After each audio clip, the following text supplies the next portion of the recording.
નિલેશ સોની. આપ સૌના માટે નિલેશ સોની, પરંતુ મારા માટે સોની સાહેબ. આ જ નામથી વર્ષોથી એમને બોલાવ્યા છે, માટે આજે આ જ નામથી આપણે તેમની વાત કરીશું. સોની સાહેબ. સોની સાહેબ માટે કશું કહેવું હોય તો ઘણું બધું કહી શકાય. લાગણીશીલ, કુટુંબ પ્રેમી, ખાડિયાઈટ, પ્રામાણિક, મહેનતુ, મિલનસાર અને બીજું ઘણું બધું કહી શકાય. પરંતુ આપણે આજે વાત કરીશું એમના એક અલગ જ પાસાની. સૌથી પહેલા કવિ શ્રી રમેશ પારેખની બે પંક્તિની વાત કરીએ તો, લીંબોળી વાવીને છાંયડા ઉછેરું, પણ ચોમાસું કેમ કરી વાવવું, ફાગણની ઝાડ ઝાડ બળતી વેળામાં તારું પહેલા વરસાદ સમૂહ આવવું.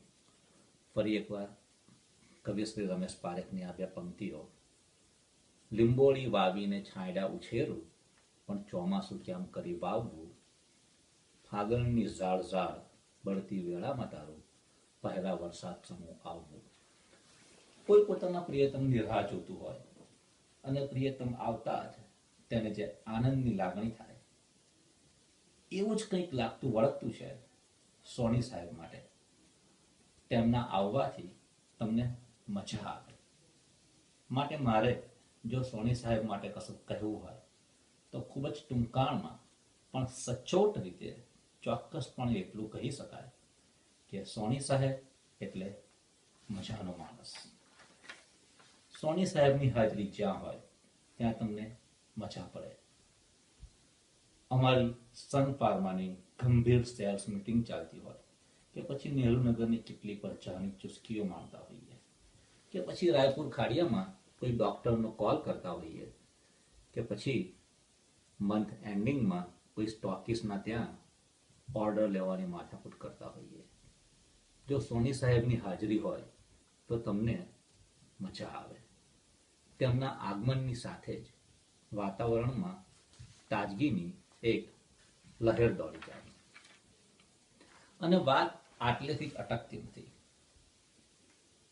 ક્યારેક રાત્રે મિત્રો સાથે મળી અને ગઝલની મહેફિલ માણતા હોઈએ, કે પછી કોઈક વાર તને જાગતા જોઈ પનઘટની વાટે ગવાતું હોય, કે પછી કોઈક વાર રાત્રે 2 વાગે અમેરિકામાં મેથીના ગોટાની લિજ્જત માણતા હોઈએ, કે ક્યારેક કોઈક વાર અમેરિકામાં કે બીજે ગમે ત્યાં કોઈ મહારાજ શ્રીના સત્સંગનો લાભ લેતા હોઈએ, જો સોની સાહેબની હાજરી હોય તો તમને મજા આવે.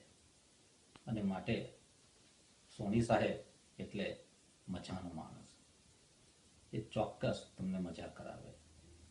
અને આજે આપ સૌ આ મજાના માણસનો જન્મદિવસ મનાવવા ભેગા થયા છો, ત્યારે મને ચોક્કસ ખાતરી છે કે આપ સૌને ખૂબ જ આનંદ આવશે. અને એના કરતાં પણ વધારે ચોક્કસ ખૂબ જ મજા આવશે. સોની સાહેબ, આપને જન્મદિવસની ખૂબ ખૂબ શુભેચ્છાઓ. અને આવી જ રીતે સૌને કાયમ મજા કરાવતા રહેશો. once again wish you a very happy birthday. Thank you all. અને આપ સૌનો ખૂબ ખૂબ આભાર.